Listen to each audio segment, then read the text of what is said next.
What is up, guys? It is KikiZilla 101 here yet again, and welcome to Kiki and Coffee, the show where we casually talk about stuff and put in as minimal effort as possible while we drink coffee. So grab your coffee, tea, or other preferred beverage, and let's get straight into the video. Some more coffee. Half of it's left over, though, because this is right after, like literally minutes after we just filmed our top 10 favorite carnivorous dinosaurs. So today we're going to be talking about our top 10, or my top 10 favorite herbivorous dinosaurs of all time. We're going to try to make this list a little bit quicker than the first one, so you guys don't have to sit through another 30-minute video. But yeah, so let's just get straight into this video with number 10, which is Amargasaurus. Amargasaurus is an awesome sauropod. It is my favorite sauropod by far. It has dropped down in my favorites list quite significantly in more recent times, which is a little unfortunate, but I still really love the animal, and it has been put down to my 10th spot now. Loki, really? This figure is going to get so damaged. Loki's knocking the table over and stuff. He's going to damage my figures. Alright, there we go. What was I saying? Oh yeah, so Amargasaurus, I mean, if anybody loves Amargasaurus, you know immediately why. Because those spikes on the back of its neck. Now this figure is pretty, it's not that great at representing how accurate how the animal accurately would have looked. But it's still a good representation of the general look of Amargasaurus. And this figure in particular actually was repainted by my good friend Spiner Dude Reviews, so go check out his channel in the top right corner right now. And yeah, it's a really cool paint job that he's done there. Unfortunately, it has been peeling off a bit because Terra-Habitat's plastic has been kind of like very stretchy, so it's very hard to paint over and not have it fall apart, which is unfortunate. It doesn't help when your dog's knocking over the figure a bunch too. But yeah, Amargasaurus is really awesome. Definitely one of my favorite dinosaurs, and that is why it's my number 10 spot on here. Alright, so now, I just realized I forgot to grab a figure for one of these animals. I will grab it here in a second. But number 9, we have Borreolopelta. Borreolopelta is a really awesome Ankylosaur from, I think somewhere in Canada, I believe. But it's a beautifully preserved specimen. It was a giant carapace and skull of a Ankylosaurid that had been drowned in the water and then flipped upside down and fell at the bottom and then was covered by silt. And everything from its eyes and the skin texture and all of the armor plating along its back was perfect, like nearly perfectly preserved. So well preserved, in fact, that we were able to see the color that the actual animal was through the pigment melanosomes inside of its carapace that was preserved.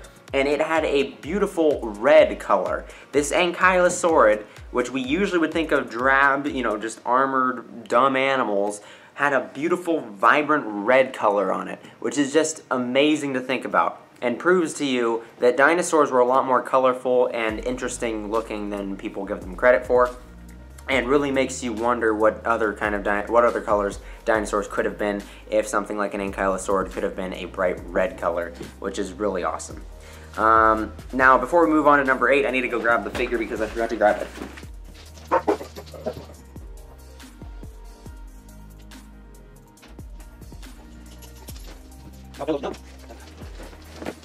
Alright, now number 8 is Maiasaura, which is my favorite hadrosaur.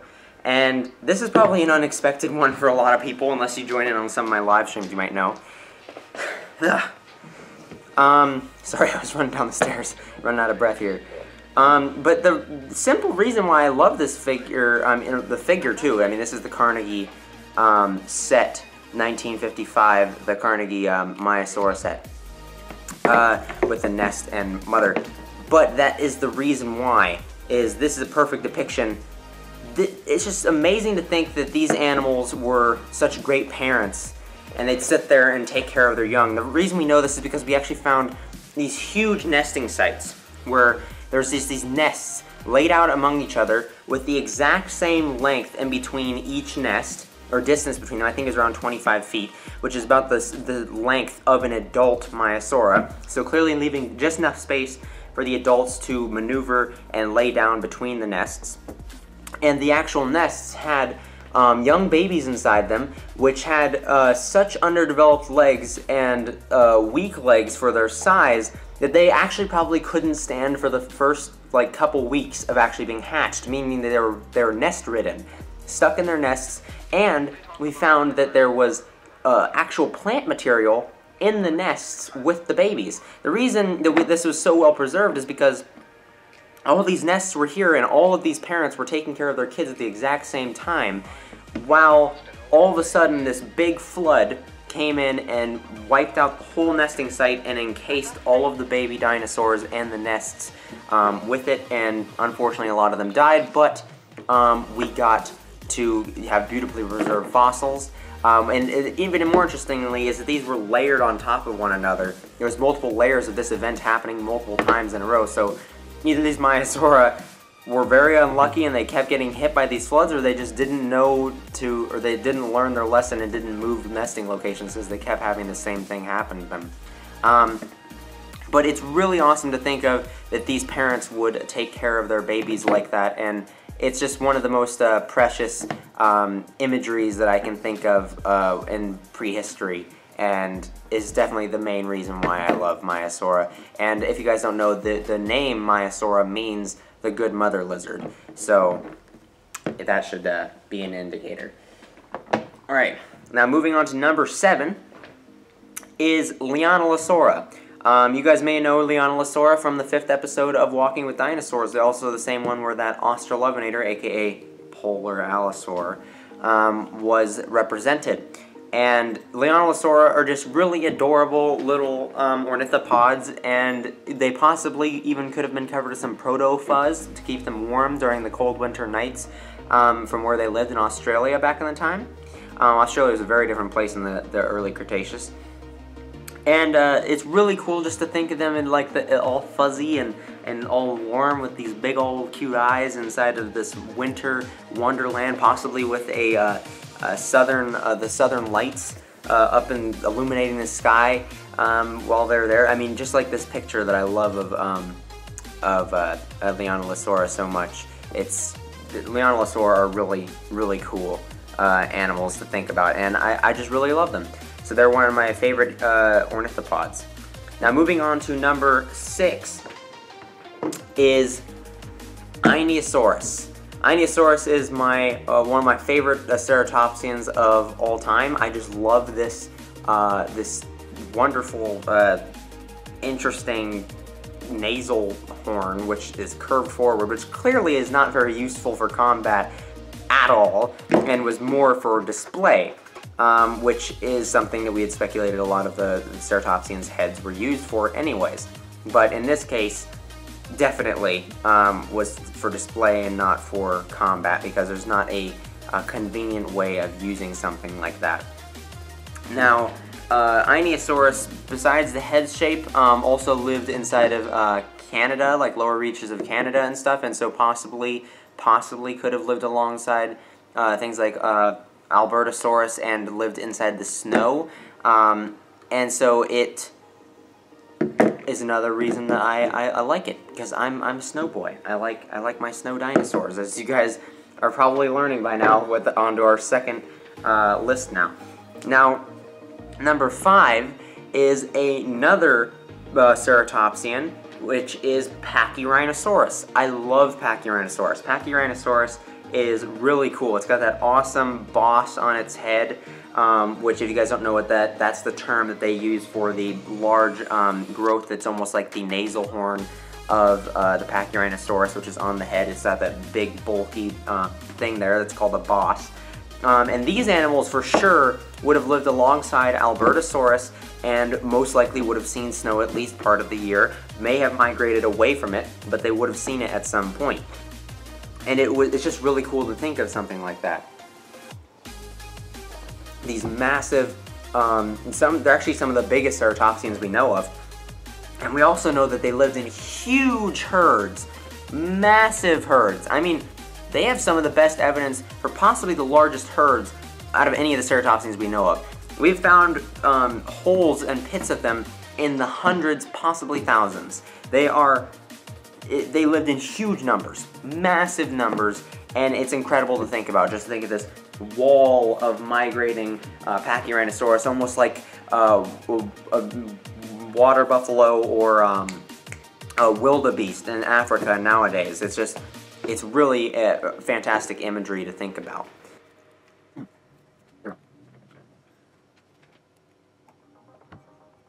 Alright, number 4 is one that I don't think a lot of people are going to be expecting, but it is Bapiosaurus.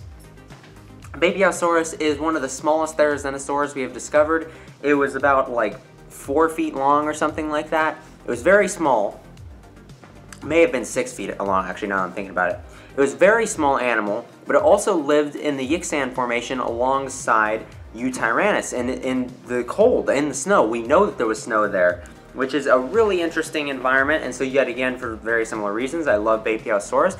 But therizinosaurs are very cool, but this guy was a little adorable one, and he lived in the snow, and it's just really cool to think about Bapiosaurus living in the snow and living alongside my favorite all-time dinosaur. So it's pretty easy to see why I love Bapiosaurus. Now, moving on to number 3, we have one that you guys will probably know, Diablo Serratops. Diablo Serratops was my favorite ceratopsian for the longest time, and I absolutely love this animal. However, on my ceratopsian favorite list, it has been deranked, which is really interesting, but I still love it tremendously. Diablo Serratops is so cool just for that awesome head shape, obviously named the Devil Lizard because of its awesome horns there, which give it a devil-like appearance. And it's just a really cool animal just for the head shape alone, and that's why I love it. So moving on from number 3, we're going to go on to my number 2 spot, which was my previous favorite dinosaur, favorite herbivorous dinosaur, Ankylosaurus. Ankylosaurus is such an awesome animal. It was so heavily armored, and it had this massive club. If anything could give a Tyrannosaurus a run for its money while trying to casually get a meal, Ankylosaurus was not going to be an easy meal. It was not going to let go down without a fight. Ankylosaurus was such an awesome animal. I absolutely love it. It's so cute too. It's a big plumpy body. I just love to see it just waddle around. Oh man, it would be so awesome. I love Ankylosaurus. You just can't go wrong with Ankylosaurus. And that's why I love it. It's just this really big thing. I like armored dinosaurs. I think Ankylosaurs are cool, but you really can't get much better than Ankylosaurus itself, being so offensive and defensive at the same time, and just being one of the biggest Ankylosaurs of all time as well. So it just checks all the boxes for me. Now that we've just finished up second place, it's time to move on to our first place, but before we do, we're going to get some honorable mentions out of the way.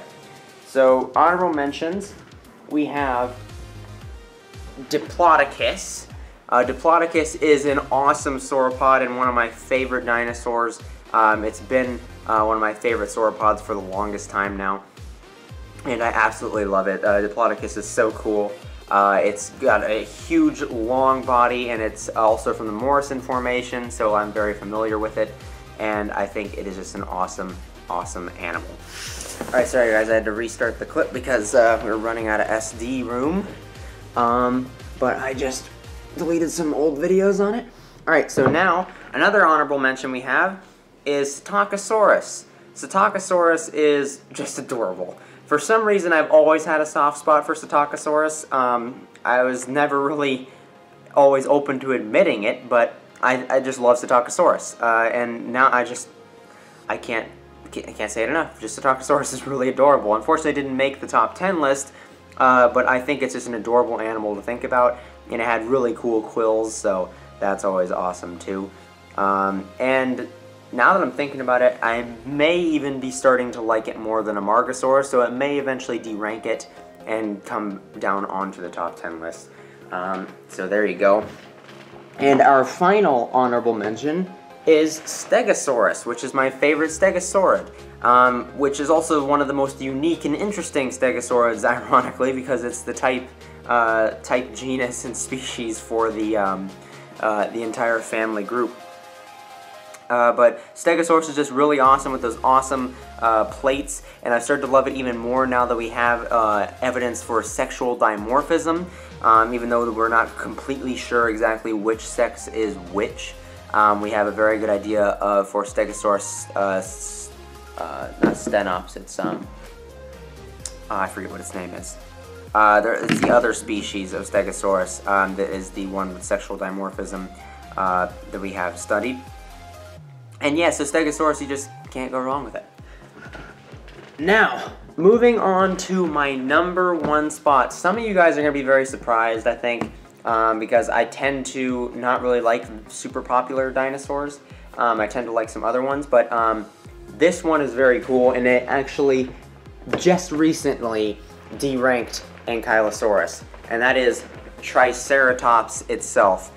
Yes, Triceratops is my brand new favorite ceratopsian. It's been my brand new favorite herbivorous dinosaur, and it's one of my favorite dinosaurs of all time now. Simply, it started back when a new study was released talking about the fact that that ceratopsians were most likely omnivorous rather than just purely herbivorous because of the curvature of their beaks, and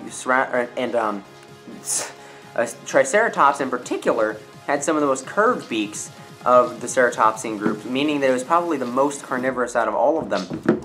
Most likely living more like a wild boar rather than a rhino that most people have related them to, just because of the horns. But I think that's very kind of discriminatory and linear. And what am I trying to say here? I can't think of the correct word that I was thinking. I lost it. It's a very simplistic. There we go. It's a very simplistic way of thinking about it. It's just because it has horns, it lives like a rhino. But in fact, it probably lived more like a giant wild boar with a more omnivorous lifestyle and pretty much eating anything that it could get its hands on, or in this case, beaks on. Now, also, Triceratops was the most well-defended ceratopsian that we've discovered. It was definitely geared for combat. We know that they were at least rutting in some cases because we have found damage on frills of Triceratops that shows that they were rutting each other. We also have damage from predators attacking their frills. But they had very robust and long horns, definitely great for stabbing into your opponents like Tyrannosaurus. And it also had a solid shield of a frill that had no holes on it. It was completely solid, probably great for defense, and it was extremely large, just with a head from the end of its frill to the tip of its nose was 11 feet long, and then from side to side of its frill it was 7 feet wide, which is just incredible. A really super awesome animal to think about, and just a really fascinating creature. I think that Triceratops is awesome. I think that even though it is super popular, I think it's very underrated in the respect of why it's such an interesting animal, rather than just because it has 3 big horns. And that's why it's become my new favorite ceratopsian, is just because of the thoughts of its lifestyle has really intrigued me. And the fact that it was so big and probably gave Tyrannosaurus a real run for its money, and not only in combat, but possibly even in diet and possible competition over dead carcasses. A herd of Triceratops could definitely scare off a couple Tyrannosauruses from a carcass, and they could take it over, which is really cool. A new scenario to think of these animals in. So yeah, that's my top 10 favorite herbivorous dinosaurs of all time. I hope you guys enjoyed this list. It was a little bit shorter than the carnivorous dinosaur list. And yeah, if you guys have any suggestions for anything else you guys want me to do on Kiki and Coffee, then please let me know. I'm able to do these things very easily every day, and I'm almost every day. and I'm just really enjoying them. They're very easy for me to make, and they're really fun to see you guys enjoy. If you guys have any suggestions for anything to do, leave them in the comment section below. I've already taken in one suggestion from Dimetrodon32. And also make sure to go check out the merch store. We have a new Kiki and Coffee mug available in there. And we also have a Patreon link down in the description below, which you can check out. And if you want to support me on there, that would greatly help me out with all of my projects and help support the channel and help me make my dream of making this into a career even closer. If you decide to become a Patreon supporter and you do the $1 a month one, then you will be credited in every single one of my videos and you get some other cool rewards. And if you do the VIP patron reward, like I have 2 of them right now, then you get early access to all of my videos. You get to see them all early, including all of these Kiki and Coffees, which this one would have probably been up for at least a couple of days before you guys have seen it. So yeah, if you guys want early access to all that stuff, including stuff like Mesozoic Isle, then go ahead and go check that out. And without further ado, thank you guys so much for watching, and I'll catch you guys in the next one. Bye-bye.